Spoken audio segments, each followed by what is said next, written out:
Good evening, ladies and gentlemen. Welcome to today's TED Talks.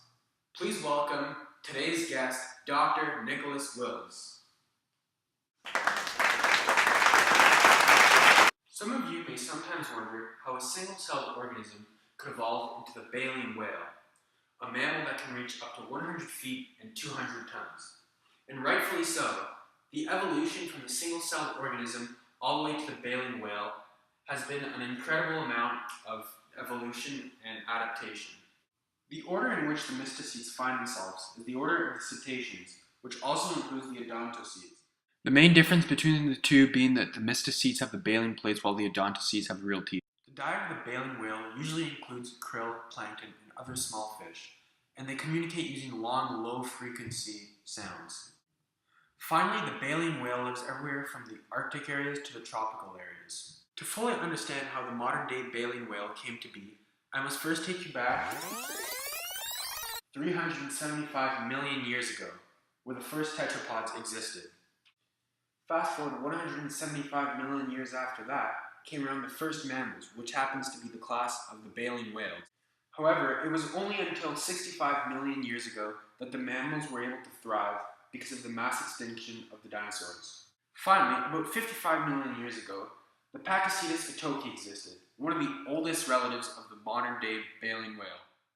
This ancestor looked nothing like the modern-day whale, as you can tell. He was 6 feet long, he had forelimbs and backlimbs that allowed him to walk, as well as a long tail, and had nostrils placed further forward on his face. By discovering and analyzing fossils, scientists such as myself know that the Pakicetus atoki had an ear and ankle structure that greatly resembled the structure of the modern-day whale, one of the clues that have given researchers clues as to how this ancestor is related to the modern-day baleen whale. Despite this, its ear structure reveals that it was better suited for hearing in the air rather than in the water. The Pakicetus atoki lived near streams and waited for the tides to lower and would pick out the fish that were left in the small pockets of water. 6 million years later, the Pakicetus atoki evolved into the Ambulocetus natin, which literally means the walking whale that swims.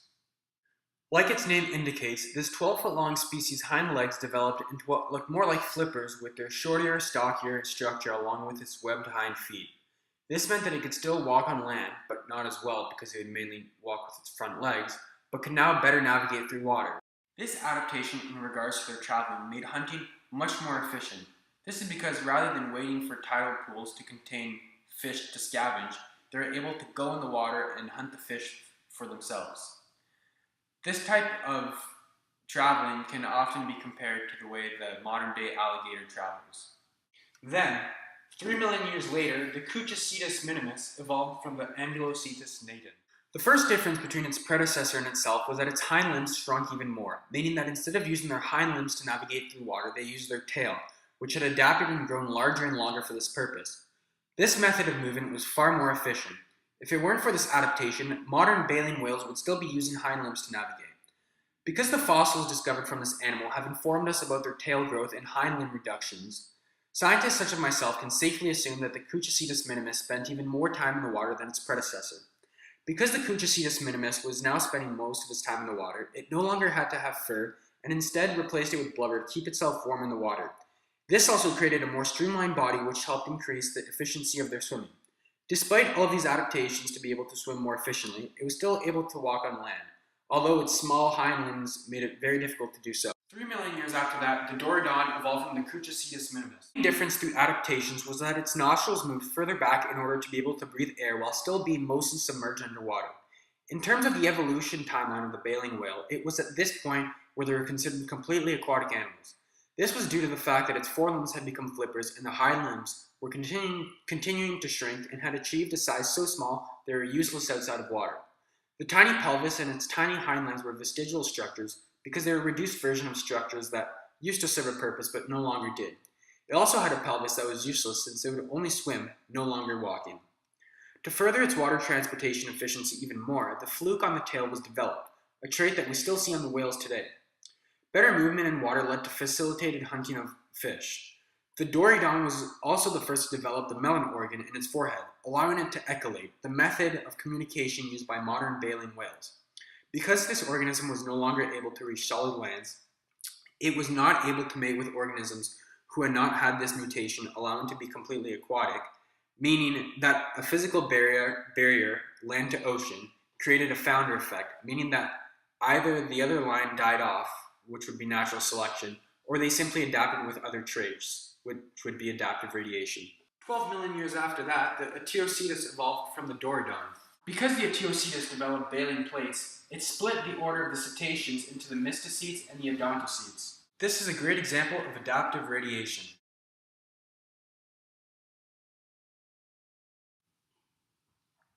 Each characteristic that has been gradually changed throughout the evolutionary timeline of this organism has happened because it allowed the organism to be better suited for its environment. Mutations occur in offspring, and oftentimes these mutations can be a disadvantage to the organism. However, there are some mutations that can actually benefit the organism, and these mutations accumulate as they are passed down through generation to generation, if that trait is useful and allows the organism to survive. Therefore, the process by which the baleen whale and its ancestors changed gradually or adapted as a population was called natural selection. Natural selection occurred because the traits that were a result of mutations that actually offer the organism an advantage in their environment allowed these advantageous mutated organisms a much better chance at surviving long enough to reproduce and pass on their mutated but beneficial genes.